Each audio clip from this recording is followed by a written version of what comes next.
Speaking about his marriage to Katie Price, Alex Reid has been quoted as saying that the reason their partnership works so well is because he's needy. He says, "My weakness is I want to be liked, and she needs me to be needy. It's a mutual thing." Now, obviously, it works for them, but could we put up with a needy man? Well, let's be honest. No, come on, let's be honest here. You can't generalise about men, but a man obviously needs confirmation that you are caring about him, just as a woman needs it. We all go through that. I wonder if he, you know, I wonder if he loves me. I wonder if he loves me. We've all done it. And I think a man does exactly the same thing. And sometimes we get very mixed up in our days, and we've got so much things going on that we don't give them reassurance sometimes, especially when you've got babies and family. They're really down the list. So, yeah, I think a needy man sometimes just needs a little bit of reassurance that you're thinking about I bet you do that for I do. I actually do, because... Shut up. I have in the past not reassured partners in the past, and it's a very bad thing. And now I've got a little bit older, I do reassure my partner, and I reassure my mother every day that, you know, I love her very much, and the people around me. And I think we should think a little bit more about that. Everybody wants to be needed. Well, yeah, but needy's draining, though. I don't want to have to reassure someone all the time. Not all the time, just now and again. Well, I don't know. No, I don't want needy. Just hard work. No, I don't, because...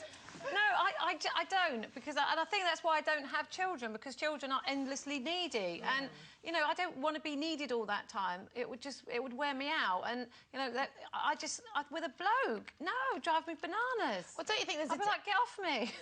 Yeah. See, now I've been with men who do seek constant reassurance, and it's the biggest turn-off ever. I find it really claustrophobic. It's the same as being insecure. Yeah, it's very unsexy. But I think there's a difference between wanting someone and needing them. And I've always said to Darren, you know, I don't need you, but I really want you. And I make sure that he feels wanted, but needed. I don't know. I don't know if I can give that. I don't need it. You know, I don't. What do I need him to do? Don't you need a cuddle? Don't No, I you want need a cuddle. affection? No, I don't need affection. I want affection.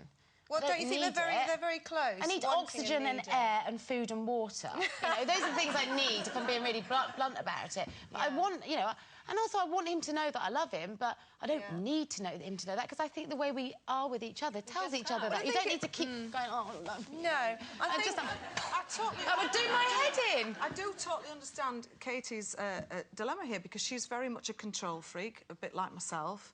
We've both got big hair.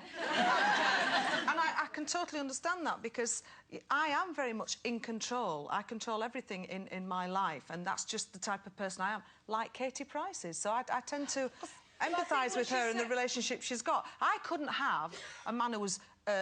very independent, who doesn't need me, who doesn't... because I am that... Because I haven't got children, I nurture in another way. Yeah, but I nurture as well, but when I was married, my ex-husband wasn't needy, but at the same time, he was a little bit insecure. So it's all a bit confusing for me. But I think I want to be wanted, and that's the thing. And I think when you first meet somebody, you want them to want to be with you. And in a way, I said...